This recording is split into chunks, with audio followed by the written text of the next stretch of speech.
Ամեն տարի Հայաստանից տասնյակ հազարավոր հայեր մեկնում են արտերկիր, իսկ պատերազմից հետո արտագաղթի ռիսկը ել ավելի շատացավ։ Շատերը կորցրել են անվտանգության զգացողությունը, ինչպես նաև հավատը, որ Հայաստանում հնարավոր է կերտել լավ ապագա իրենց եւ իրենց երեխաների համար։ Մենք բոլորս լավ ենք հասկանում այս իրականության պատճառները։ Միևնույն ժամանակ կա հայության մի մաս, որը չնայած տենդենսներին, այնուամենայնիվ խաղաքարտերը դնում է Հայաստանի զարգացման վրա, հավատով, որ դեռևս ունենք շանս կառուցելու մեր երազած հայրենիքը։ Ավելին ասեմ, նրանք պատրաստ են վերցնել պատասխանատվություն իրենց վրա եւ գործել։ Հենց այսպիսի մարդկանց համար Սփյուռքի գլխավոր հանձնակատարի գրասենյակը մշակել եւ իրականացնում է Իգործ ծրագիրը։ Սա մի ծրագիր է, որի շնորհիվ ծագումով հայ մասնագետները կարող են գալ Հայաստան եւ աշխատել պետական համակարգում։ Իգործի սկիզբը համընկնավ ամենավազ շրջանի հետ։ Կորոնավիրուս, երբ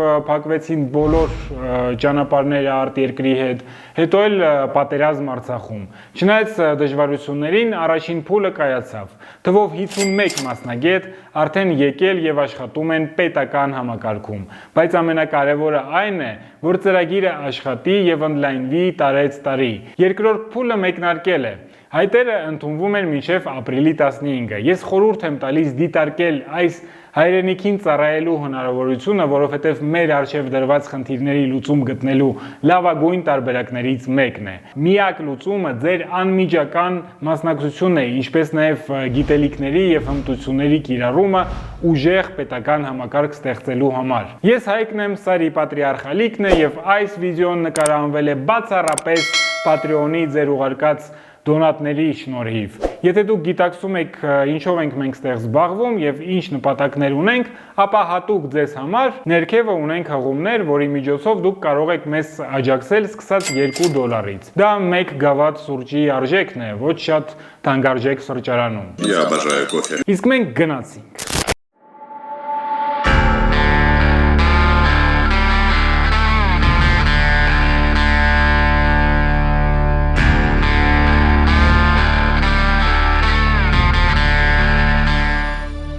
Պարոն Սինանյան, շնորհակալ եմ այս հնարավորությունի համար։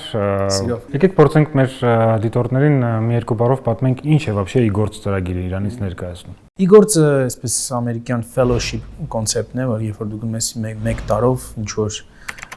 ծրագրի սահմաններում աշխատում ես եւ այդ աշխատանքի արդյունքում ինքդ փորձ ես ձեռք բերում, բայց նաեւ քո գիտելիքներն ես կիսում այդ ծրագրի նպատակների հետ։ Ուրեմն Իգործի նպատակն էր ի սկզբանե ներգրավել արտերկրում, այսինքն Սփյուռքում գործող, լավ կրթություն ստացած, լավ համալսարաններ ավարտած մասնագետների եւ նրանց բերել 1 տարով աշխատանքի Հայաստանի պետական կառավարման համակարգում, տարբեր նախարարություններում, տարբեր գերատեսչություններում։ Ընդհանրապես երկրի զարգացման մեջ ոնց էլ նայում ենք տարբեր զարգացած երկրներում, ասենք թեկուզ Գերմանիայի Երկրորդ համաշխարհային պատերազմ իրանց մեծ կորստից հետո մարդիկ կարողացան ոտի կանգնել, նենց որ 70 տարի նույնիսկ իրանց հողերը հետ բերեցին ու դարձան աշխարհի լավագույն երկրներից մեկը ու դա կատարվեց 2 միջոցով՝ գիտություն ու կրթություն։ Ես կարծում եմ, որ գիտակներին բերելով Հայաստան հնարավոր է պատվաստում անել գիտությունը եւ կրթությունը զարգացնել Հայաստանում այնպես, որ մենք էլ հասնենք դրան։ Իսկ քանի հոգի են հայտ ներկայացրել, որ ուզում են մասնակցեն Իգործ ծրագրին։ Անցյալ տարի մենք ունեինք 20 տեղ ի սկզբանե եւ երբ հայտարարեցինք մրցություն Իգործի համար, ստացանք 802 թե 803 հայտ։ Արդյունքում հասկացանք, որ 20 տեղը երևի շատ քիչ է, չնայած բնական է այս ծրագիրը որպես որոշ ռեսուրսներ է պահանջում, եւ թիվն ընդլայնեցինք մինչեւ 100-ը։ Այս ամենը տեղի ունեցավ հունվար-փետրվար ամիսների ընթացքում։ Ցավոք մարտ ամսին սկսվեց կոവിഡ്ի համավարակը, որի արդյունքում առաջացավ որոշ աշխարհագրական բաժանում Սփյուռքի եւ Հայաստանի միջև, հետո պատերազմը, որը բնական է փոխեց իրավիճակը Հայաստանում եւ բարդացրեց այս ամենը։ Այնուամենայնիվ այս պահին մենք ունենք 51 իգործական որոնք գործում են 19 տարբեր նախարարություններում եւ գերատեսչություններում։ Քանի որ ծրագիրը ինքը պիլոտային ծրագիր էր եւ առաջի տարին էր, ավելի շատ ակնկալիքներ կար, որ իրենց համար ավելի բարենպաստ աշխատանքային պայմաններ կլինի եւ նաեւ հաշվի առնելով այն հանգամանքը, որ շատերը գալիս են ավելի զարգացած երկրներից եւ այնտեղ իրենց աշխատանքային պայմանները շատ ավելի լավն էին, այդ առումով մի փոքր հիասթափություն կար, իհարկե մշակութային շոկ էր։ Այո, միանշանակ բոլորի մոտ կար այդ մշակութային շոկը, որը որ նորմալ էր։ Մեր մասնակիցների հետ խոսելիս նշում էի, որ շատ ավելի լավ կլինի, որ մասնակիցները ավելի շատ կենտրոնանան իրենց մտադրությունների վրա եւ ոչ թե ակնկալիքների վրա։ Բայց եթե որոշակի հաջողություններ չենք գրանցում, այսինքն զգում ենք, որ չի ստացվում աշխատանքը, մենք ունենք հնարավորություն փոխել տվյալ մասնակցի աշխատավայրը։ Ինչքան ես գիտեմ, երբ որ իրանք հայտը դες ներկայացնում են, իրանք կոնկրետ հաստիկի համար էին հայտը ներկայացնում կոնկրետ նախարարություն։ Աշխատում եմ առողջապահության նախարարությունում, չնայած ես դիմել էի գիտության եւ կրթության նախարարություն եւ առողջապահության նախարարություն, բայց ինձ ընտրեցին առողջապահությունում, երևի դա ավելի լավ էր, որովհետեւ առաջի մասնագիտության բժիշկ եմ, շատ լավ ընդունեցին, մի անգամից ներգրավեցի մի քանի ծրագրերի մեջ, մի քանի բանի մեջ, բժշկական շարունակական կրթության մասին նոր օրենքի բանաձև է գրվում, որի հետ բավականին աշխատել եմ, փորձել եմ ներկայացնել, ասենք, եվրոպական Bologna conform ձևերը, թե ինչպես է կատարվում Եվրոպայում այդ կրթությունը, որը նաև համապատասխանի ինչ-որ ձևի նաև ամերիկյան կրթությանը, որտեղ սիստեմները լրիվ տարբեր են Ռուսաստանի, Եվրոպայի եւ Ամերիկայի։ Հայերեն լեզվով ներկայացրել եմ, մեծ մասը վերցրվել է բանաձևի տեքստի մեջ, օրինակ, կամ մասնակցել եմ ELT այդ ծրագրի քննարկումներին, բավականին կրիտիկական եմ մոտեցել որոշ բաների ու պատկերացրեք статфума. С 3 лет я уже вне Армении, к сожалению, ну вот это уже, как мы видим, исправляется ситуация. Занимался экономикой, я обучался экономике, специалитет, американский бакалавр, потом соискательство в Москве уже и управление бизнесом в этом направлении. И всегда было интересно свою деятельность продолжать именно в Армении. Когда ты приехал, у тебя не было ощущения какого-то разочарования, потому что мы говорим все-таки о государственной работе, да, и мы понимаем, в каком состоянии сейчас находится вообще государственный аппарат. Не было никакого разочарования у тебя? Ты знаешь, Айтжан, вообще-то не планировал именно на какую-то госслужбу. Мне благодаря моему брату, спасибо ему, он мне эту ссылку отправил, что идет вот такая программа ИГОЦ. Я с большим удовольствием, когда поступили предложения, я решил приступить к такой деятельности. И ты знаешь, с первых дней абсолютно никакого разочарования, Айтжан, а наоборот. Хорошо радость. тебя встретили, значит. Очень здорово, очень здорово. До сих пор я таких больших каких-то минусов не сталкивался. А чем ты конкретно занимаешься в Министерстве экономики? Да, вот мне с нескольких департаментов было предложение. Мы в открытом режиме со всеми поговорили. Мне больше, так как я был связан, в том числе и с инвестициями и реализацией проектов, например, пошив костюмов, которые на мне, и другие образовательные, как и у тебя, ну, немножко в другой сфере, но может быть, во многом и друг друга поймем в плане деятельности.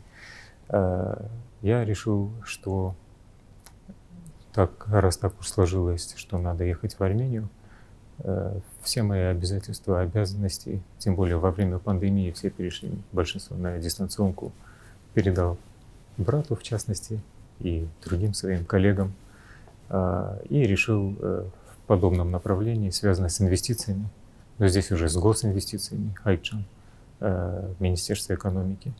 Ну, в этом направлении работаем. Но самое интересное, что коллеги замечательные люди. Ձեր մասնագիտությունով դուք ինչով եք զբաղվել ընդհանրապես? Մանկավարժություն 32 տարի եղած եմ հիմնադիր բնորեն դարբեր դպրոցներու, դարբեր երկիներու մեջ, վերջին 14 տարին Աբու Դաբիի մեջ բնորեն եղած եմ մասնագիտությունս մանկավարժական International Baccalaureate, Advanced Placement, College Board, SAT ուրեմն դարիներով workshop leader եղած եմ, մարզած եմ մոտավորապես 700-ն ավելի սեմինարներու մեջ, մարզած եմ դարբեր մանկավարժներ համաշխարհային համբավով, ինչպես որ Չինաստանեն մինչև Միացյալ Նահանգներ։ Իսկ այդպիսի փորձով մասնագետը, երբ որ ընկնում է Հայաստանում պետական համակարգ, հուսահատ չի լինում։ Հակառակը ես շատ ուրախ եմ, ասեմ քեզ ինչու։ Ես մոտավորապես ասեցի չէ հազարավոր մանկավարժներ դնորեն եղած եմ եւ իրենց մարզած եմ։ Դարբեր ասկերեն, օստրալիացի, չինացի, ճապոնցի, ամերիկացի, ինչ ասք ուզեսն, ամեն ասք, արաբ, ամեն ասկերուն հետեն աշխատած եմ։ Ես քեզ մեկը ասում, արդեն 2 ամիս է մենք կմարզենք մեր դնորենները, փոխդնորենները եւ մեր մանկավարժները։ Ինչպես որ գսեն ֆրանսերենով շապո բա։ Քերազանց մենք մանկավարժներ ունենք։ Քերազանց նորեններ ունենք։ Այսինքն ինչ կնամ ասել իրական գահավադան գոչումին ասկային եւ մանկավարժական եւ ամեն դեպքում գզողվին եւ այսօր գոչ ուղեն որ մենք մեր մանկավարժներուն դժբախտաբար իրենց իրավունքը չենք տա ֆինանսական ծավով իրենց արազը ինչպես են ռուսերենով գոբեկներ են փամմչեն վրախնդալիք իրենց ամսականները եւ նորեն գզողվին ամեն սիրտերով եւ իրենց գիտելիքի գոմանեն շատ զորավոր գիտելիք ունին եւ շատ բարձր մագարտակով մանկավարժներ են գնամս ամեն աշխարհի մեջ adank մանկավարժներ մեկ կոմտնենք որ հայ են իմ արյունս են նույն արյունն են քերազանց մանկավարժներ քերազանց ստեղծագործություն ունին ես կխոնարհիմ իրենց գիտելիքներուն վրա եւ մենք կփորձենք իրենց նորությունները տալ եւ իրենք շատ մեծ ուրախությամբ կմբռնեն առաջ կերտան ավելի նորեն գսեմ մանկավարժը ուսուցիչը հիմքն է ովև մեկ հայրենիքի մենամետ հայրենիքին հիմքն է ադո մեր ուսուցիչները իրավունքին դանք Ես կարծում եմ որ մենք մեր կրթության մեջ դեռ շատ պիտի ներդրումներ անենք ու ինովացիոն ներդրումներ պիտի անենք մտածելակերպի ինովացիա պիտի լինի պետք է մանավանդ համալսարանական կրթության մեջ դասատու աշակերտ վիճակից դուրս գանք անցնենք երկխոսության Իմ մոտ sense հարց է առաջանում, երբ որ ես իգործի մասին առաջի անգամ լսեցի, իմ համար դա ուղղակի sense ինչ որ շատ լավ գաղափար էր եւ շատ ողջունելի, որ այտենց միտք առաջացել։ Ինչի՞ չենք անում 5000 հոգանոց ծրագիր կամ 1000 հոգանոց ծրագիր, ո՞րն է պատճառը։ Դեք սա ծրագիր է, որը կապված է մարդկանց հետ, որոնք գալիս են դրսից, որոնք իրական կյանք ունեն, որոնց պետք է ինչ-որ ձևով կառավարես, այսինքն մենեջմենթի հարց կա այնտեղ։ Մենք ունենք մի քանի անձ գրասենյակում, որոնք օրվա մի մեծ մասը անց են կացնում այս մարդկանց խնդիրները լուծելով տարբեր խնդիրները, բնական է, որովհետև մարդիկ փաստորեն գոնե 1 տարով հայրենադարձվել են, եկել են Հայաստան եւ բազում խնդիրներ ունեն։ Ծրագիրը նաեւ նշանակում է աշխատել այդ գերատեսչությունների հետ։ Մենք նաեւ ինչ մոնիտորինգ ենք անցկացնում, որովհետեւ մասնակիցները, իգործականները արդյունավետ ձևով աշխատեն, իրենց կարողությունները արդյունավետ ձևով օգտագործեն եւ ի վերջո հիշեք, որ այս մարդիկ գալիս են եւ չեն ստանում աշխատավարձ, բայց ստանում են կեցության կարիքների համար նախատեսված մի գումար։ Ինչքան է այդ գումարը։ Այդ գումարը 350,000 դրամ է ամսական։ Եվ եթե դուք բազմապատկեք այս թիվը 12 ամսով եւ հետո բազմապատկեք անդամների քանակով, այստեղ հիմա առաջացավ այդ թիվը։ Ահա, արդեն գումար է առաջանում, այսինքն սա նաեւ ծախսատար ծրագիր է, բայց համոզված ենք, որ ծրագրի արդյունավետությունը եւ ծրագրի գաղափարները ավելի քան արդարացնում են այդ գումարը։ Եվ մի բան էլ ավելացնեմ, կներեցեք, չեմ կարծում, որ համակարգը պատրաստ է միանգամից ընդունել 5000 նոր մարդկանց, այդքան երևի տեղել չկա պետական համակարգում եւ այսպես մի քիչ շատ շոկային կլինի այդ թերապիան, կարծում եմ չարժի նման շոկային փորձությունների ենթարկել պետական համակարգը, ավելի լավ է այսպես զգալի, բայց սահմանափակ թվերով մենք շարժվենք առաջ, որովհետեւ ամեն տարի այդ թիվը մեծացնել։ Այդ թիվը եթե զգանք, որ իրոք համապատասխան ձևով գործում է ծրագիրը, ապա նաեւ մեծացնենք իհարկե։ Այս ծրագիրը ինքը շատ հարց է լուծում, բայց գեր մասնագետների մասին եթե մենք խոսում ենք կամ ինչ որ մեծ գումար ստացող ուրիշ տեղ մասնագետների, չնայած էլի իրանք հաստատ իմ կարծիքով գալիս են այս ծրագրում մասնակցում են, բայց դա մասշտաբային կարա չլինի։ Հերիք է 350,000 դրամը նրա համար, որ պետական համակարգ ներգրավել տենց գեր մասնագետներին Սփյուռքից։ Դե երևի գերմասնագետները մի քիչ այսպես վիճելի տերմին է, թե որն է այն գիծը, որից են կողմ արդեն մասնագետը գերմասնագետ է եւ ես ավելի երևի գումարայինի վրա կենտրոնանամ, այսինքն եթե խոսում ենք մարդկանց մասին, որոնք այս պահին կարող են չգիտեմ Միացյալ Նահանգներում $100,000-$150,000 աշխատավարձ ստանալ, աշխատանք գտնել, բնական է այդ մարդկանց մի քիչ այլ ֆորմատով է պետք ներգրավել հայաստանյան կյանքում։ Մենք դրա վրա ենք աշխատում, նենց չի, որ այդտեղ բաց ենք թողել։ Պարզապես դա մի քիչ ավելի բարդ է, դա մեծ ռեսուրսների հետ է կապված։ Ինձ թվում է, որ իրականում անլուծելի չի այդ խնդիրը, եթե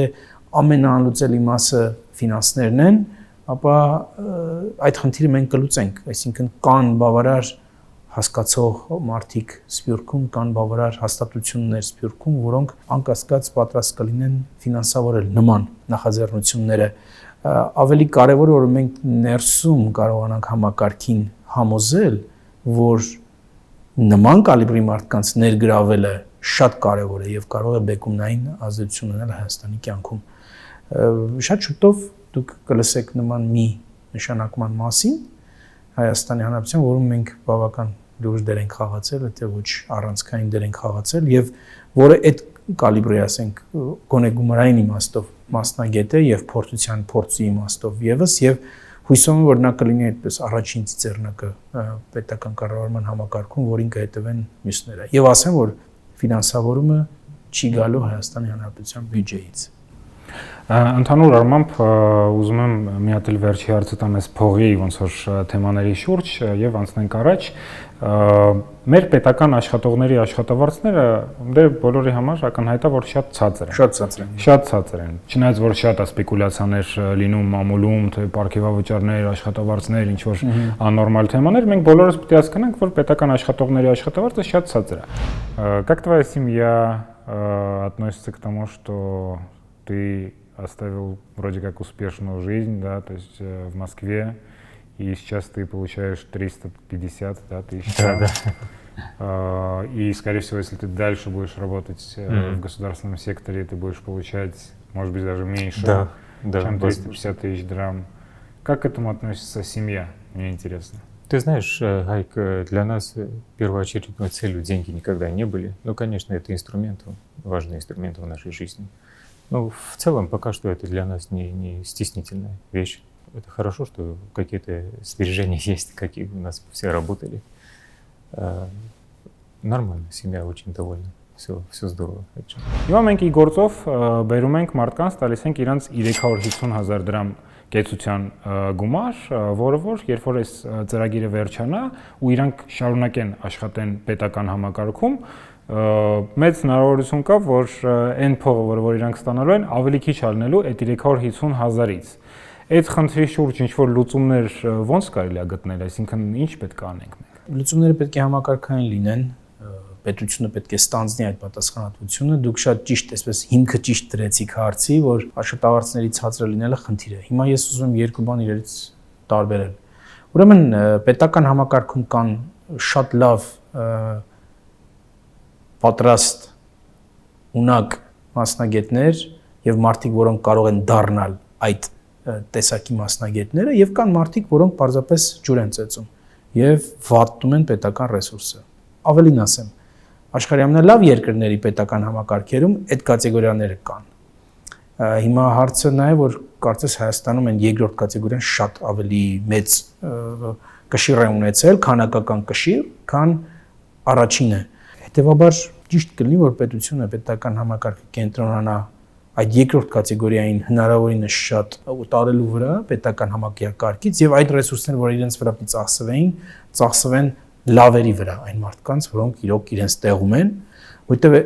լավ մասնագետներին պահելու համար լավ աշխատավարձ է պետք։ Ինձ համար օրինակ անհասկանալի է այդ պարգևավճարների թեման, որտեղ պարգևավճարները փաստորեն տրվում են որպես հավելում աշխատավարձերի, իրականում պարգևավճար չեն, սրանք իրականում ձև են մարդկանց համակարգում պահելու համար։ Ես կարծում եմ, որ ավելի լավ կլինի, որ պարզապես օրենք ընդունվի եւ պետաշխատողների աշխատավարձները բարձրացվեն։ Իհարկե, չլինի անոր, խաղեր չխաղան։ Այո, եւ եթե հարց են տալիս, թե բայց որտեղից է այդ գումարը գալ, ես արդեն նշեցի։ Եթե դու կարող ես պահել աշխատակազմիդ 30%-ը եւ 70%-ին հանել, որովհետեւ այդ 70%-ը ասենք չեն անում ոչ մի բան, տեղում չեն իրենք չեն ավելացնում որևէ արժեք, ապա այդ աշխատավարձը կարելի է վերցնել եւ օգտագործել լավերին աշխատավարձը բարձրացնելու համար։ Սենց ասեմ, որտեղ որ ցանկություն կա, ձևը միշտ կա։ Իսկ վերադառնալով կոնկրետ գործականների ապագա կարգավիճակին, այո, շատ ճիշտ եք նշում, որ շատ հավանական է, որ այն մարդիկ, որոնք կմնան, պետական համակարգում կունենան ավելի ցածր աշխատավարձ, որը խնդրահարույց է, որը խնդրեմ է, որովհետև մենք միանգամից փաստորեն ունենք այդ մարդկանց կորցնելու ռիսկը, որովհետև այդ ձևի մարդիկ, որոնք գիտեն աշխատել, նրանք միշտ պահանջված են լինելու եւ մանավանդ մասնավոր սեկտորը իրենց շատ շուտ կկլանի։ Իսկ դրանից կտուժի պետական համակարգը եւ պետական կառավարումը։ Նշեմ, որ իմ կարծիքով պետաշխատողների աշխատավարձը պետք է բարձր լինի։ Հակառակ դեպքում չարժե սպասել, որ լավ մասնագետներ կարանք ներգրավենք պետական համակարգ։ Անընդհատ սպեկուլյացիա է արվում մամուլում պետական աշխատողների, աշխատավարձների, պարգևավճարների մասին։ Հաշվի առնելով, որ 2018 թվականի գլխավոր ձեռքբերումներից է կոռուպցիան չանդուրժող հասարակությունը, պետական աշխատողները սկսեցին քիչ փող ստանալ, բոլորիս պարզ պատճառներով։ Կոռուպցիան չի վերածվել լիովին, բայց շանսը, որ գողը կբռնվի, շատացել է։ Ես կխնդրեմ հիմա բոլոր մեր դիտորդներին պաուզայի դնեն վիդեոն եւ գրեն կոմենտներում, ինչ են իրենք մտածում պետաշխատողների աշխատավարձների մասին։ Բարձրացնում ենք, թե շարունակում ենք այդ թեմայով անիմաստ սպեկուլյացիաները։ Հայտերը ստանալուց հետո առաջի փուլում Սփյուռքի գրասենյակը եւ իգործի թիմը նայում են առաջի փուլի հայտերը, ենթադրենք այս տարվա դեպքում մենք 800 հայտ ենք ստացել, որից մնաց 240-ը մեր գրասենյակի կողմից։ Հետո այդ 240 հայտադիմումները ուղարկվում են համապատասխան գերատեսչություններ։ Եվ արդեն գերատեսչությունները իրենք ընտրում են, թե ում հետ են ուզում հարցազրույց վարել։ Իսկ իրանք պարտադրված են վեկալեն գործի, թե իրանք կարան ընդհանրապես ոչ մեկին չվեկալեն։ Ոչ, պարտադրված չեն, հարցազրույցի արդյունքում իրենք որոշում են տվյալ մասնագետը իրենց պետք է, թե ոչ, եւ այնպես է լինում, որ ենթադրենք մի մասնագետը 5 անգամ հարցազրույցի մասնակցում տարբեր գերատեսչությունների կողմից եւ ինքն է այս դեպքում ենթադրենք եթե ինքը ընտրվում է մեկից ավել մարմինների կողմից, այս դեպքում թողնում ենք վերջնական որոշումը մասնակցին, թե ինքը որտեղ ցանկություն ունի աշխատելու։ Հա, դու մասնակցել ես որպես ընտրվել ես։ Այո։ Հա, լուրջ։ Վաու։ 25 տարեկանում մասնակցել ես Տորոնտոյի Հանրային դպրոցների խորհրդի անդամ եմ ընտրվել 25 տարեկանին։ 25 տարեկանում։ Այն ադեն Տորոնտոյի այդ խորհրդի ամենագրծեր անդամն եմ եղել այդ իրենց պատմության մեջ, սակայն դրանից հետո մի հատ Կակաբեդին 20 տարեկան ընտրեցին ու դու արդեն դարար ծեր ռեկորդս։ Հա, 2017 թվին մասնակցել ես Հայաստանում ընտրություններին, Արաբկիր շրջանում որպես դիտորդ։ Որպես դիտորդ։ Եթե համեմատենք ընտրությունները Կանադայում եւ Հայաստանում, քո կարծիքով ինչով են տարբերվում մեր ընտրությունները իրենց ընտրություններից, բոլոր առումներով, ոնց դու ներկայացնես։ 2017-ի փորձառությունս շատ հետաքրքրական էր, որովհետև նույնիսկ վտանգի մեջ եթե լինեի, պատասխանում էի, որ պայքար էիր։ Եվ 2017-ին մասին ենք խոսում, այդ անվտանգության որևէ բան մարդիկ չեն մտածում։ Հա, վտանգ չկա որ գնում են, ընտրում են, նույնիսկ ոչ մեկ քեզ չի ծեծի նրա համար, որ դու դիտորդ ես ու սխալ ես գտել ընտրության մեջ։ Չէ, նույնիսկ չես մտածում դրա մասին։ Իսկ դեռ մտածում ես։ Այստեղ անշուշտ 2017-ին բարձրացվում է ինչ որ լիներ, այսինքն փախտավոր էի, որ իմ ընդրաշրջանս, այսինքն այդ տեսակի տեպք բան չեղավ։ Կարծում եմ օգնեց, որ արդուգանուխ, երբ որ նորը սկսանք, OSCE, ինչեր OSCE-ն հայերեն является всеохватным форумом для диалога по вопросам безопасности и платформой для совместной деятельности по улучшению жизни людей и их сообществ на пространстве ОБСЕ. Արդուգանուխ ՀՀԳ ժմիգից տիդորտներ միջազգային տիդորտներ որ քո ընտրատարածքում են իմ ընտրատարածքում առաջ որ սկսավ քվեարկությանը առավոտյան ժամը 7-ին եւ կարծում եմ կարեւոր էր որ մի ծավով բոլոր հանձնաժողովի անդամներուն շատ ավելի մանրամասնություններ ու ուշադրություն էին քաշում, եթե ասում էի ուզում եմ այդ սարքերի, այդ որ паспортները սկանեն անուն, ուզում եմ տեսնել, երբ նկարը կա, այսինքն սկիզբը չէին ուզում գահույկը դեղափոխել բան, բայց ի վերջո ենթարկվեցին օրենքին։ Ամեն իսր համոզված ենք, որ միան զենքով գայոց բրգություն, շատ յուրեք, եւ զենքերեն երու կարևորները ինչ են գրթությունը, եթե լավ գրթության բոլոր չունենաս երգիրի մեջ, դե մեջ ասին երգիրդ, շատ սիրուն շենքեր ունենալով մանդեմ, կարևորը սերունդ պետք է, գրթված սերունդ պետք է, առաջնորդ սերունդ պետք է, մարդական սերունդ պետք է եւ երկրորդ սենքը միասնագամությունը։ Եթե ասերուադը մենք զորացնենք, ոյ մեկ խնդրեմ չունենք բակային։ Ձեզանից շատ պոզիտիվ էներգիա է գալիս, բայց միևնույն ժամանակ, երբ որ մենք խոսում ենք Հայաստանում կրթության մասին, շատ դեպքերում շատ կրիտիկայի տեղ կա եւ ամեն ինչի որ տենց պոզիտիվ է, ես ձեզանից կուզենայի լսեի, որպես մարդ, որ կողքից է նայում հիմա вообще մեր կրթական խնդիրների վրա, որն են, ասենք 3 ամենագլխավոր կրթական խնդիրները, որը որ դուք հենց հիմա կարաք նշեք, որ պետքա փոխել ու մի քիչ ավելի լավ կլինի։ Մանկավարժությունը գոմե խնդրեմ չունի, հաղարը պատրաստ ենք չեցրեք, աշխարհում շատ, ինչպես որ ասի, շատ բարձր մագարտակի մանկավարժներ ունենք։ Մեր հիմնական խնդիրները մեկը իմ բարձ գարձիկովս, բարձ գարձիկովս, իբր բարձ մանկավարժը որովհետև ես չեմ ավետար, ես ես կդամ մենքին, մենք, միշտ պետք է մտածենք մենք, ատի եսը պետք է մորնանք այլևս, մենք, չի գա ես, մենք, որովհետև այսօր եթե մեկ հայդաբալի, ամեն Հայաստանը դաբալեցավ, ամեն is մենք, one for all for one, անհադը խումպին, խումպ անհադին, մեջերնես at բանը պետք է անենք, at եսի հիվանդությունը, վերջնական պետք է անենք ադի։ Ուրեմն առաջինը resource-ներն են, իմ գարձիկովից, resource չկա, resource-ներու մեծ պագաս կա։ Ֆինանսների մասին է։ Ֆինանսներում, resource-ներ, եթե այսօր ես resource-ներ ունեցա եւ գրծա դբրոսները անշուշտ նոր լաբեր, բանալ, Steams Lab, IT Labs, Robotics Labs, որ պետք է այսօր եթե աշակերտին լավ թե robotics սորվեցուցիր, վաղը մենք ատեսներ ունենանք, անները գտնենք նշտեղ, մեկ նշտեղ եւ նշտեղ 3 եւ գախտենք եւ բادرազմը։ Տեսնես, ամեն ինչ գտության գավված է։ Որովհետեւ աշակերտը որ բզդիգուս robotics-ով մեծնա, AI-ով մեծնա, artificial intelligence-ով մեծնա, AI լաբեր ունենանք, արդեն ինքը պատրաստ գավարդե, ինքը արդեն պատրաստ է մեր նոր զենքերը պաները սարքելու որ ազատագրենք մեր հողերը։ Ասի կարևոր է ֆինանսական ռեսուրսները շատ քիչ են, ոչ թե քիչ են, շատ քիչ են։ Հին կոնցեպտը որ գա, այդ հին մեր 80-ական, 70-ական, 60-ական թվականից ընդհանրապես աշխարհի մեջ, այդ կոնցեպտը քիրքը գուդան քիրքով տաստուր։ Գմիան ես քիրքին մեջի գիտելիքը դամն է բավարար չէ աշակերտին։ Ես միշտ պիտի դամ գիտելիք եւ հմտություն։ Երուքն կարևոր են։ Այսօր որ գիտելիքը գիտե աշակերտը, բայց չունի աթմդությունը ինչպես կրնա կորզածել գիտելիքը, չի գնդար հաջողել կյանքներս։ Այսինքն եթե աշակերտը չի հասկանում ոնց կարա կիրառի այդ գիտելիքը ոչ մի իրան պետք գիտելիքը վա մեկ երկու շատ գմոր նակնությունը լավ գնե, 10 դագը պերը, պրոբլեմ չի գա, շատ լավ նիշ կպերը, բայց աբակային չի դեսներ գաբը at գիտելիքին եւ ամեն օրվա կյանքի մեջ։ Ադորմար մենք պետք է փոխենք ոչ թե միան փոխանցագությունի մասին չեմ խոսում, խոսում եմ դարբեր մեր մոդեցումը պետք է փոխվի։ Որտեղ ասում որ ամեն օրվա կյանքի մեջ պիտի պիտի աբրիս քեզի մեկը bichasi ինչ մաթեմատիկա գիտես, պիտի ինչ գիտելիք գիտես, ինչ հմտություն ունիս։ Անշուշտ պիտի թվանաս մեկ բայց աշակերտը պետք է ասան փոչ իրու գաբե։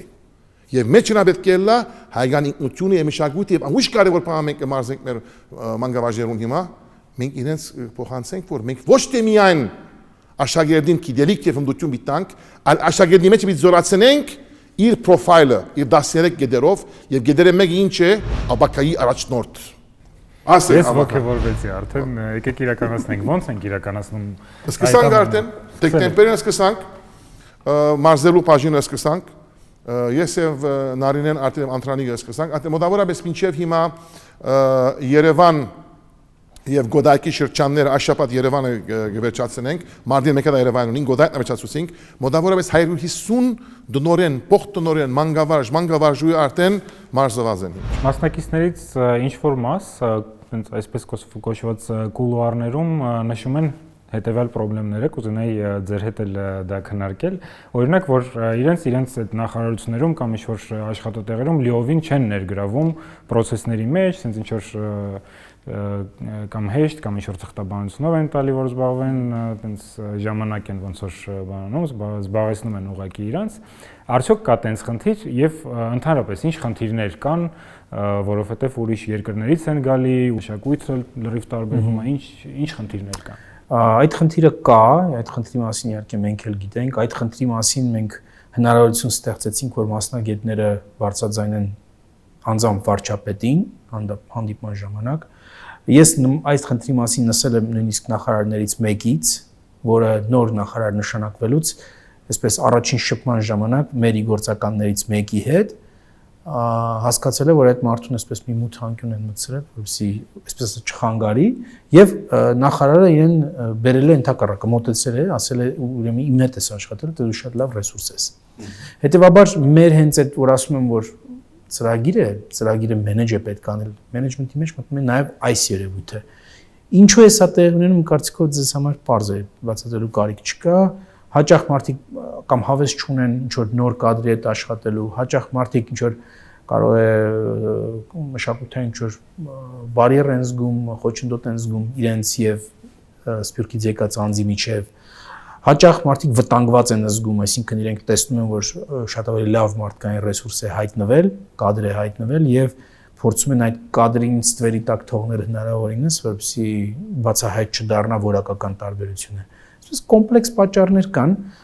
եւ մենք բնական է որ շարունակաբար պետք է հաղթահարենք սա եւ հասկացող մարդիկ, հասկացող ղեկավարները փորձում են հնարավորինս օգուտ շահել այդ մարդկանց ներկայությունից։ Դա ծրագրի իմաստը դա է։ Ծրագրի իմաստը մեր պետական տեսանկյունից նաեւ որ պետությունը շահի, կառավարումը շահի եւ եթե ղեկավարները կարողանան մտածել, որ սա հնարավորություն է իրենց համար նույնիսկ լավ, ավելի лав աշխատելու, իմ կարծիքով շատ ավելի բոլորի համար լավ կլինի։ У вас была встреча с премьер-министром? Была встреча несколько дней назад. Как прошло? Очень конструктивно, очень как-то приземленно, я бы так сказал. Услышали друг друга. Что сказали премьер-министру? Лично я что сказал? Да, лично ты. Что ты сказал премьер-министру? Айкчан, в частности, я предложил идею развития, как я считаю, для экономики чрезвычайно важная, для экономического скачка обязательно вровень работы с инновациями и технологиями и их внедрение максимально в коммерческий сектор. И еще до меня группа ребят, уже около 10 лет, они интенсивно изучали этот процесс, называется трансфер технологий, Хайкчан. Ездили в разные страны, где это уже развито, поставлено на рельсы, в том числе Америка первопроходец по этому. Сейчас в России тоже это начинает развиваться. А этот трансфер технологий в государственный аппарат можно или только в коммерческий? Да, вот это как раз такой отличный мост, чтобы государственное с коммерческим соединить. Потому что без вот этого моста это очень сложно. А что это такое трансфер технологий? Исторически весь потенциал наших ученых, вообще мировых, все инновации, к которым они приходили, использовались в основном для государственных целей. Ну, например, Америка, Советский Союз, им нужно было создать определенную какую-то технологию, они обращались к ученым, те конкретно знали свою задачу, работали над реализацией этой технологии. Например, GPS для космических станций или там лазерные технологии, остальное. А потом они подумали, что почему бы эти технологии не перенести в коммерческое русло, в том числе, когда начали это реализовать, открывать офисы, практически дошли до того, что в каждых университетах развитых стран есть офис так называемый трансфера технологий, где они генерируют все идеи этих ученых, потом передают в один центр, эти идеи,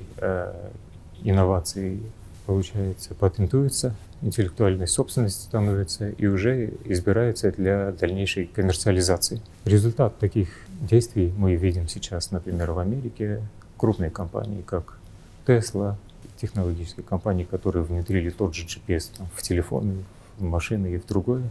ну, перешел в частный сектор. И вот этот мостик очень важен, на мой взгляд, для экономического сильного развития, но который эффект, скорее всего, будет виден не в краткосрочной перспективе Հայջան։ Մենք ունենք միլիոնավոր մարդիկ Սփյուռքում եւ չգիտեմ 100,000-ավոր մասնագետներ, որոնք որ այնտեղ աշխատում են, ձեր գրասենյակի ստրատեգիան տեզիսային ո՞նց եք դուք տեսնում, որ մենք կարողանանք, ասենք, 1 միլիոն մարդ ռեպատրիանտ ունենանք եւ հազարավոր մարդիկ մտցնենք պետական համակարգ, որ իրանք աշխատեն։ Մի հարց տվեցիք, որը պատասխանն է մեր ազգի բոլոր խնդիրների, եթե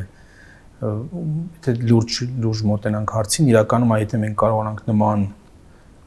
հայրենադարձություն ապահովել, իրականում դա նշանակում է, որ համ լուծել ենք բոլոր հարցերը, համ էլ ապագայի հարցերն ենք երաշխավորում, որ կլուծվեն։ Այդ կետին հասնելու համար շատ բաներ պետք է իրենց տեղն ընկնեն։ Այսինքն մենք բավական հստակ գիտենք, թե մենք ինչ պետք է անենք, որպեսզի դա տեղն ունենա, բայց այն ինչ որ մենք պետք է անենք, դա բանաձևի բաղադրատոմսի ընդամենը մեկ գործոնն է, որպեսզի այդ ձեր ասած 1 միլիոնը ու 1 միլիոնը քիչ է, մեզ 1, 2, 3 միլիոն է պետք հաջորդ 20-30 տարիների ընթացքում։ Պահանջում է, որպեսզի պետությունում ամեն ինչ իր տեղն ընկնի։ Այսինքն պետությունում պետք է արդարադատությունը դառնա արդարադատության։ Այն ամենաթողությունը, այսպես ռուսերեն բառը օգտագործում բեսպրեդելը, որը դատական համակարգում հիմա տիրում է, դա պետության կործանման ամենահստակ դրսևորումն է։ Հանցագործին բացահայտ հանցագործին բռնում են ու բաց են թողնում։ Գիտենք դա ինչու են անում եւ գիտենք թե ինչու են այդ մարդիկ այսօր ընդեղ ու դա անում։ Այդ միջավայրում բնական է, որ չենք կարող խոսել մենք հայրենադարձության մասին։ Չի լինի տես բան, հասկանում եք, ոչ մի հայ մարդ լավ տեղից չի գա միտեղ, որտեղ արդարադատություն չի լինելու, արդարություն չի լինելու։ Չի գա մի վատ տեղից, իմանալով որ ավելի վատ տեղ է գալու։ Հասկանում եք, հայերը դա արդեն ապացուցել են։ Այն փաստը, որ վերջին 30 տարիների ընթացքում 1.5 միլիոնի չափ հայ մարդ լքել է հայրենիքը, դրա ամենավառ ապացույցն է եւ հավատացեք, լքողների մի մեծ մասը ոչ թե լքել է զուտ տնտեսական պատճառներով, որտեղ գործ չի ունեցել, այլ որովհետեւ չի ուզեցել անարդար տեղ ապրի։ Արդարության զգացողությունը իհարկե, մանու երբ որ դու գիտես, որ դու կարող ես գնալ մեկ այլ տեղ եւ քեզ երբևէ չեն ենթարկի անարդարության, շատ հավանական է, որ թողնես գնաս։ Եվ հայ մարդը լինելով այսպես գլոբալ տեսակ, համաշխարհային տեսակ, ինչքան է որ չեն ուզում ընդունել դա, բայց բավական հոգու խորքում ավելի կոսմոպոլիտ տեսակ է։ Չնայած հիմա ճնշված Հայաստանում շենց փորձում են պահել տենց ինչ որ ռաբիզացած տենց վիճակներում, հայ մարդը իրականում շատ հեշտ հարմարվող տեսակ է, ուր գնում է իրեն լավ է զգում։ Ինչի պետք է չգնա, կգնա, ցավոք կգնա։ Եվ գնացել է վերջին 30 տարիների ընթացքում։ Դա մեկ։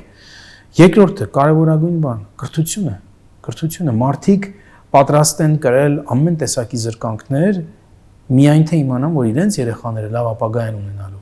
Իսկ այսօրվա լավ ապագա ունենալու գրավականը դա լավ կրթություն ունենալն է։ Հայաստանում շատ քիչ մարդիկ կան, որոնք եւ սա արդեն անցյալում է մնացել, ես համոզված եմ, որ կարող ես դառնալ բանդիտ կամ կարող ես դառնալ մարդ ծեծող ու դառնաս հանկարծ օլիգարխ։ Չկա այդ բանը եղավ վերջի 30 տարիների համար ու մի քանի տասնյակ մարդու համար։ Մարդկանց ջախջախիչ մեծամասնությունը հարցերի լուծումը գտնում է իրենց երեխաների կրթության մեջ։ Ձեզ մի հասարակ օրինակ բերեմ։ Մարդիկ շատերը գնում են Ամերիկա, Միացյալ Նահանգներ, կամ գնում են նույնիսկ Ռուսաստան, գնում են Կանադա, գնում են Եվրոպա եւ շատ վատ տնտեսական պայմաններում են ապրում։ Բայց ապրում են երջանիկ, իմանալով, որ իրենց երեխաները լավ կրթություն են ստանալու եւ իրենց ապագան շատ լավն է։ Հիմա ինչու մենք չստեղծենք իրենց երեխաների համար լավ ապագայի տեսլական, այսինքն կրթություն, ժամանակակից կրթություն, որը իրենց կպատրաստի 21-րդ դարի շուկային, 21-րդ դարի հասարակությանը։ Եվ հավատացեք, որ մարդիկ նույնիսկ վատ տնտեսական պայմաններում ապրելով դա կհանդուրժեն, հասկանալով, որ իրենց երեխաները ունեն լավ ապագա։ Առաջին տարին է, որ իրականացվում է գործը եւ բնականաբար կարային լինեն ինչ-որ սխալներ, որը որ երկրորդ տարում հաստատ կփոխեք ու բնականաբար դա զարգացման ընթացք պետք է լինի, որովհետեւ մի տարվա ծրագիր չի, ծրագիրը անդադ լայնացվելու է։ Ինչ սխալներ եք արել առաջին տարի։ Իրականում Սխալները շատ լավ է որ արվել են եւ շատ նորմալ է որ սխալներ կան, որովհետեւ եթե չլինեին սխալներ, ուրեմն ծրագրում ինչ որ մի բան, ինչ որ միտեղ այն չէր։ Որպես սխալ կամ միգուցե պարտադիր պետքա փորձ լիներ, որ կարողանայինք գլխի ընկնել, ես կառանձնացնեմ օրինակ մեր չափորոշիչների մեջ, ծրագրին մասնակցելու չափորոշիչների մեջ մենք ունենք պարտադիր պայման, որ մասնակիցը պետք է ունենա մագիստրատուրայի դիպլոմ, չգիտեմ, master's degree պետք է ունենա եւ հաշվի առնելով այդ առաջարկները, զանգերը մեզ գրում են, բայց ինչի մենք ենթադրենք լավ մասնագետ ենք, ունենք բավական լավ փորձ, բայց չունենք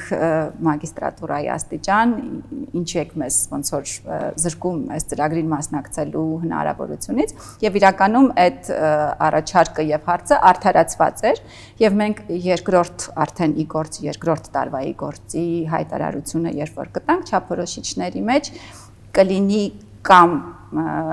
մագիստրատուրայի դիպլոմ կամ 5-ից 7 տարվա աշխատանքային փորձ մասնագիտական, որը որ ավելի ոնց որ լայն հնարավորություն կտա ցանկացողներին մասնակցելու։ Դա առաջի ոնց որ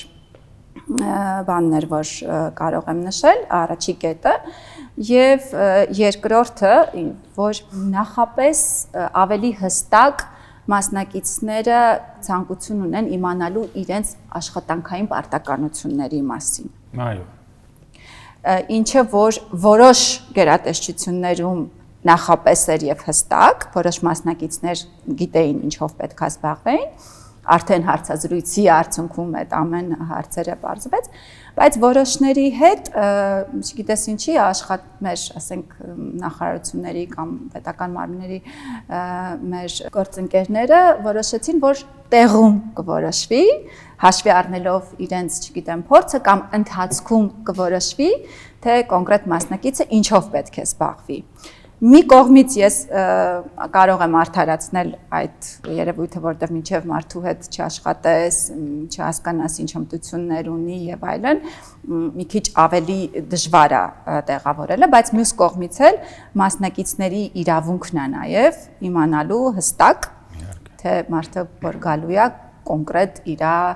աշխատանքային նկարագիրը որն է լինելու։ Երկրորդ տարի արդեն իրանք իմանալու են։ Մենք աշխատում ենք հիմա գերատեսչությունների հետ այդ ուղղությամբ, որ ավելի հստակ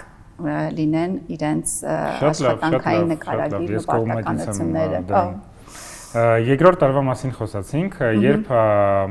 լինելու են փուլը, երբ որ մարդիկ կարան իրենց հայտերը ներկայացնեն, ոնց դա կարելի է անել, որովհետև բնականաբար մենք ուզում ենք, որ հնարավորինս շատ մասնագետներ ուզենան գան Հայաստան պետական համակարգում աշխատեն, մի երկու բառով պատմի, էլի ոնց դա է։ Իհարկե, հավանաբար մարտ-ապրիլ ամիսներին կլինի իգործ 2-ի հայտարարությունը, հայտարարության մեջ կլինեն հստակ չափորոշիչները եւ արդեն կբացվի ոնց որ հայտերի ընդունման փուլը։ Հայտերի ընդունման փուլը 2 ամիս երևի մաքսիմում կտևի, այսինքն 2 ամիս հնարավորություն կտրվի մասնակիցներին հայտադիմումները ներկայացնելու, որից հետո ամռանը կսկսվի արդեն հարցազրույցների փուլը։ Եվ ծրագիրը նախատեսվում է մեկնարկել սեպտեմբեր ամսվան։ Այս պատերազմի արդյունքում փաստորեն մեր խնդիրներին ավելացել է եւս մի շերտ։ Դա մարդկանց մոտ անվտանգության խաթարված զգացումն է։ Սա պետք է արագ փակել։ Մենք պետք է միացյալ ուժերով գտնենք այն ձևը, որի միջոցով մենք մեր բնակչությունը իրեն անվտանգ է զգում։ Եվ դա սա շատ բարդ այսպես կառույց է։ Սա չի նշանակում, որ մենք պետք է ունենանք աշխարհի համար մեկ բանակը եւ վերջ։ Չէ, դրանք այնտեղ կա դիվանագիտական գործոն, այնտեղ կա տնտեսական գործոն, այնտեղ կա, այսինքն դու պետք է դառնաս սուբյեկտ միջազգային գործընթացների։ Վերջին 30 տարիներում, համենայնպես զինադադարից հետո Հայաստանը դարձել է միջազգային պրոցեսներից լրիվ դուրս մնացած մի մարմին եւ արդյունքը մենք տեսանք պատերազմի ընթացքում։ Եվ այսպես շարունակաբար տարբեր գործընթացներ, մտածելակերպ, մարդիկ պետք է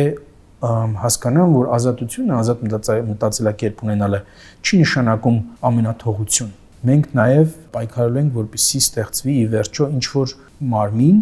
ասենք սենատի տեսքով, ծերակույտի տեսքով, որը կներկայացնի սփյուռքը, որը չի լինի օրենսդրական, այսինքն օրենսդիր իրավասություններ չի ունենա, սակայն կունենա խորհրդակցական իրավասություններ եւ մեծ բարոյական ձայն կունենա Հայաստանում եւ Հայաստանի որոշումների կայացման process-ների մեջ։ Մենք օրինակ սկսել ենք ինտեգրման կենտրոնի ստեղծման գործընթացը, մի բան, որը պատճենել ենք Իսրայելից, այսինքն մի բան, որը կրկնօրինակում ենք Իսրայելից։ Նման գրասենյակի գոյությունը անհրաժեշտ է, որպեսզի ցանկացած հայրենադարձող մարդ Հայաստանում ունենա մինիմալ ադմինիստրատիվ խնդիրներ։ Մարդը գա, միտեղ գնա, ինչ որ պետք է հարցերի պատասխանները ստանա, թղթերը լրացնի, այդ թղթերը միանգամից մենք կփոխանցենք կենտրոնը, մենք չէ, կենտրոնը կփոխանցի բոլոր ճիշտ գերատեսչություններին եւ մարդիկ չվազեն մի գրասենյակից մյուս գրասենյակ, մյուս գրասենյակ, մյուս գրասենյակ, ինչ որ երեխայի մանկապարտեզ դասավարելուց մինչեւ անձնագիր ստանալու ինչ որ ադմինիստրատիվ այդ գիտեք սարսափելի process-ների հետ գործ ունենան։ Բարդ է, այն ինչ որ մենք ուզում ենք անել, բայց իրագործելի է, մեզնից առաջ դա անողներ եղել են, կան երկրներ, ասենք կրկին ասեմ Իսրայելը, որը շատ լավ է դա արել, այսինքն իրեն զուտ նայելով ասելու եղբայր մենք վերցնել ենք կրկնօրինակենք ամեն ինչ որ դուք արել եք, մենք կարող ենք շատ հարցեր լուծել։ Հիմա ես նույնիսկ մտածում եմ, որ խոսում ենք սրա մասին, ինչ որ մարդիկ կարող ասեն, բա Իսրայելի զենքերը մեր դեմ օգտագործեցին, դուք ուզում եք Իսրայել։ Այո, ես նույնիսկ վատ երկրներից, այն երկրներից, որոնք մեր նկատմամբ անբարյացկամություն են ցուցաբերել, ուզում եմ սովորել, որպեսզի մենք զորանանք եւ հետագայում այդ երկրները չկարողանան մեր նկատմամբ անբարյացկամ բաներ անել։ Թշնամուց ավելի շատ բան կարելի է սովորել։ Չեմ ասում, որ Իսրայելը։ Դե գիտեք, մենք մի հատ թշնամի ունենք Թուրքիա անունով, որը անբրութալ, այսինքն ինչ ասեմ այդ երկրի մասին, բայց շատ բան կարող ենք սովորել իրենցից։ Թե ոնց է պետք պետություն սիրել, թե ոնց է պետք ընդլայնվել, թե ոնց է պետք լավ դիվանագետ լինել, թե ոնց է պետք պետական շահը բարձր դասել անձնականից, շատ բաներ ունենք սովորելու։ Այսինքն ինչ որ ալտերնատիվ կա, որից սովորում ենք ու ասենք, չէ, այս մեկը ավելի լավն է, այս օրինակը։ Ամեն դեպքում մեկից կամ ինչ-որ մի տեղից պետքա սովորենք, հիմա արդեն դա պետքա ընտրենք։ Մի բան էլ ասեմ, հայաստանյան մշակույթը պետք է փոխվի այդ սովորելու իմաստով։ Գիտեք, միջին հայաստանցին ամեն ինչ գիտի, եւ եթե դու իրեն փորձես մի լավ օրինակ տալ, մի անգամից ստանում ես հակազդեցություն, ոչ հակազդեցություն, ռեակցիա բառը ավելի ճիշտ է, որ ինձ բան չսովորացնես, ես ամեն ինչ գիտեմ։ Իսկ թե ինչ գիտեն իմ կարծիքով բացահայտ է բոլորիս համար, որովհետև արդյունքը տեսնում ենք մեր շուրջը։ Մի բառ կա, որը ես վերջի 15 տարվա մեջ իմ իմացած բոլոր 6 լեզուներով ավելի քիչ եմ լսել, քան վերջի մի ամսվա մեջ Հայաստանում դա գիտեմ բառն է։ Դա ոչ թե գործնական, այլ ընդհանրապես։ Սկսած վաճառողից ու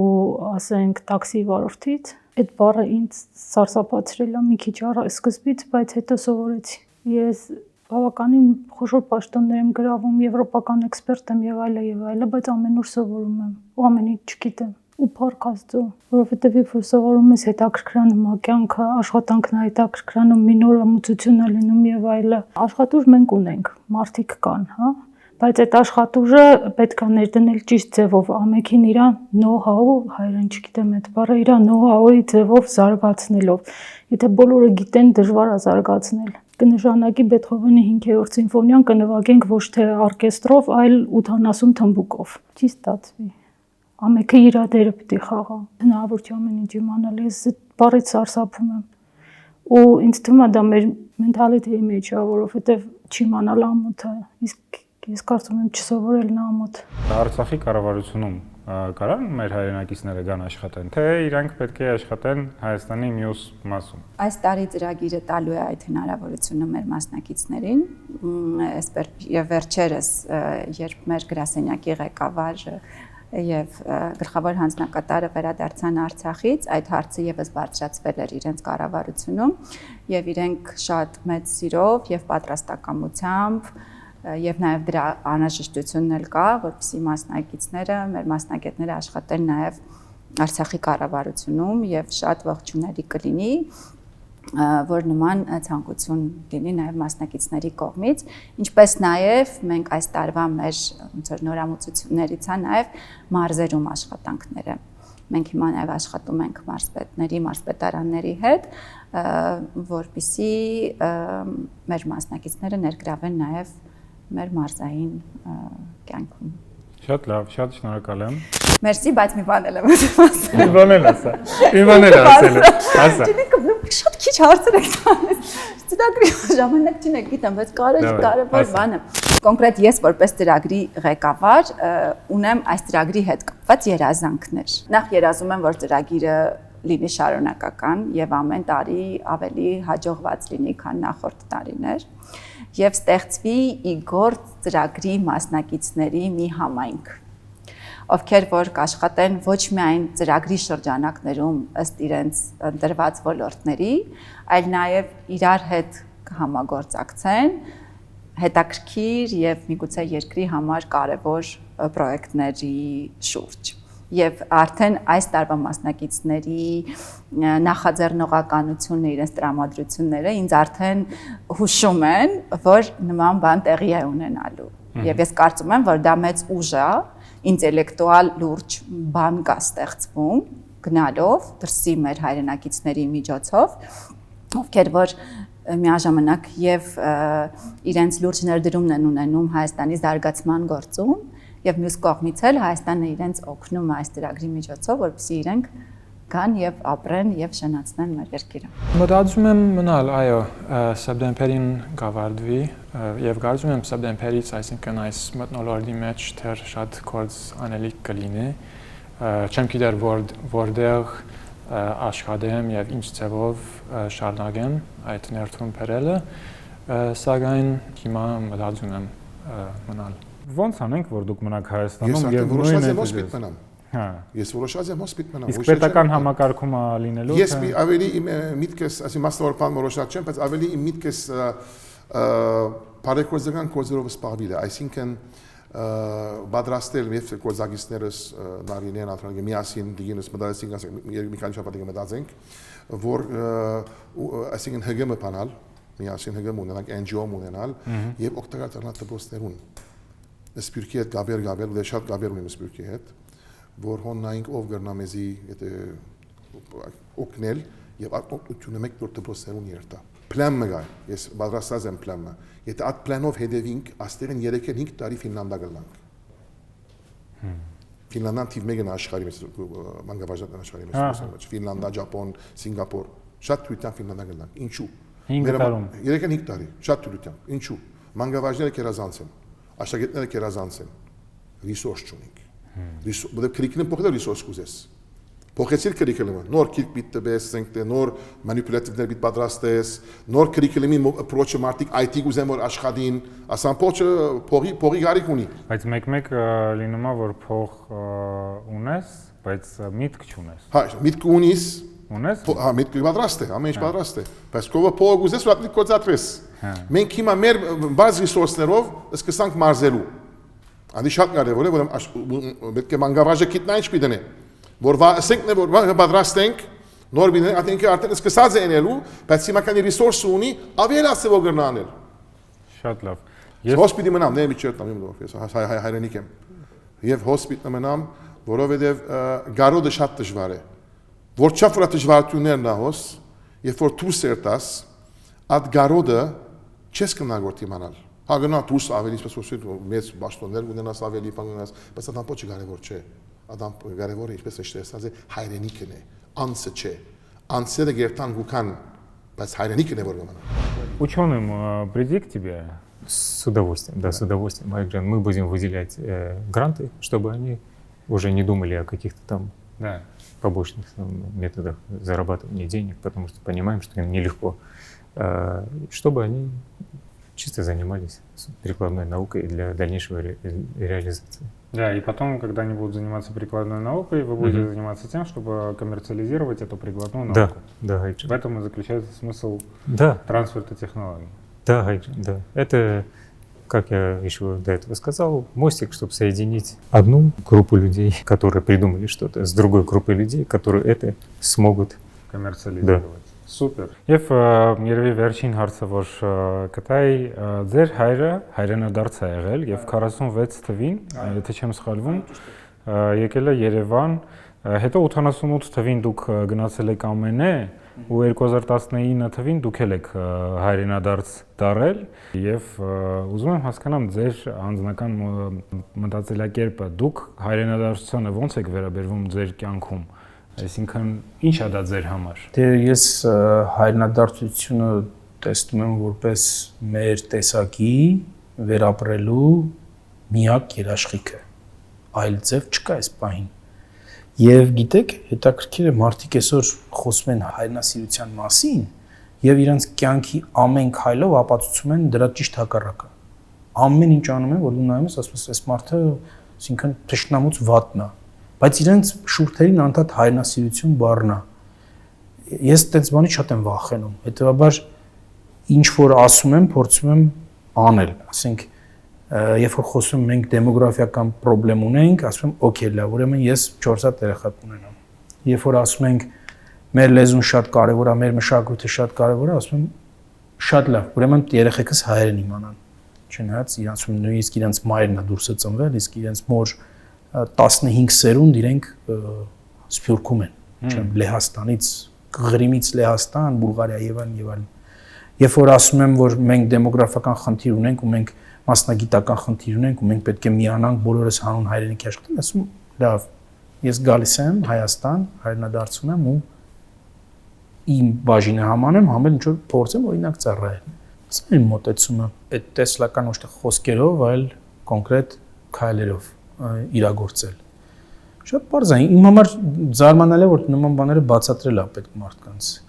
Այսօր Հայաստանում ունենք էքսպոնակցություն, որը շատ քիչ է, շատ քիչ է։ Դրա հետևանքները մենք զգում ենք ամեն օր եւ տնտեսության փոքրության իմաստով եւ պատերազմի ժամանակ զգացինք նաեւ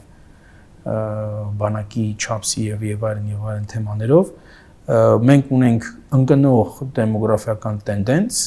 այսինքն մեր թվերը շատ վաղ են, կարծեմ 1.8 են այդ ինդիկատորը, որը 2.1 պետք է լինի, որպեսզի գոնե մնանք, հա 1.8 է, այսինքն մենք անընդհատ փոքրանում ենք թվով։ Հիմա լավ, եթե նույնիսկ համոզենք մարդկանց 2.1-ի հասցնենք, որը շատ խորը խնդիրների հետ կապված, ու պիտի հասնենք դրան։ 2.1-ը շատ քիչ է, մենք պիտի Հայաստանում ունենանք, ասենք 3 մինիմում։ Մեզ բայց պետք է դրսից նաև մենք ունենք հայ տեսակ, այդ մարդկանց հավաքենք Հայաստանում, հայրենիքում հավաքվենք, իրար կպնենք ու շենացնենք այս երկիրը։ Դա է հայ մնալու միակ գրավական, ոչ թե ինչ-որ հայրենասիրական երգեր երգել Սփյուռքում կամ ինչ-որ հավաքվել ակումբներում, ես ինչ։ Հայաստանը կառուցել։ Եկեք Հայաստանում ապրեք, Հայաստանը կառուցեք, եւ ասում եմ, դա չի նշանակում որ բոլորը պիտի գան կամ, բայց ինչ որ մի թիվ պիտի գա, ինչ որ խավ, այո, պետք է գա ու իր վրա վերցնի այդ բեռը, ասել է որ գիտեմ դժվար է, գիտեմ որ բարդ է, գիտեմ որ Հայաստանը որ շատ հեշտ լիներ, տենց շատ ոչ ոք չէր հեռանա, բայց ոնց պիտի շտկենք այդ վիճակը։ Ասում եմ դրսից չի ստացվելու, դրսից շատ են օգնում Հայաստանին եւ շատ կօգնեն ապագայում էլ, դա անհրաժեշտ է, բայց ոչ բավարար։ Լավ, շատ շնորհակալ եմ Սիրով ինտերվյուի համար։ Մեծ սիրով ես եմ շնորհակալ։ Շնորհակալ եմ, որ մինչև վերջ նայեցիք, այսօր մեր երկրում ունենք լուրջ խնդիրներ, մի մասի շուրջ խոսեցինք մեր հյուրերի հետ, իհարկե ամեն ինչ չէ այդքան հարթ, ինչպես կարող է թվալ, այս վիդեոից Իգորցն ունի իր խնդիրները, գլխավոր հանձնակատարի գրասենյակին էլ գիտեմ, որ շատերդ հարցեր ունեք, բայց միակ զարգացման ուղին, որ ես գիտեմ, դա գիտելիքների եւ կոմունիկացիաների ընդլանումն է։ Մենք պետք է սովորենք տեսնել այն, ինչը արվում է եւ այն, ինչը չի արվում։ Մենք պետք է սովորենք վերլուծել մեր իրականությունը եւ առաջարկել լավագույն լուծումները, ոչ թե այն, ինչն ընդունում ենք մինչեւ այսօր, որտեղ գիտենք, որ ինչ ընդունում ենք մինչեւ այսօր չի աշխատում։ Իմ կարծիքով Իգործ ծրագիրը անպայման պետք է շարունակվի եւ զարգանա։ Այո, միշտ էլ կարող ենք կողքից քննադատել, բայց նաեւ կարող ենք մասնակից դառնալ եւ փորձել ստեղծել ուրիշ համակարգ հենց ներսից։ Մասնակից դարձեք։ Բոլոր հղումները նկարագրության մեջ են։ Մի մոռացեք լայքել եւ բաժանորդագրվել ալիքին։ Շուտով ավելի հաճախ կհանդիպենք, իսկ մինչ այդ առողջ եղեք եւ մտածեք, ինչպես բացի խոսալուց կարող եք օգտակար լինել հայրենիքին, պետությանը, ազգին։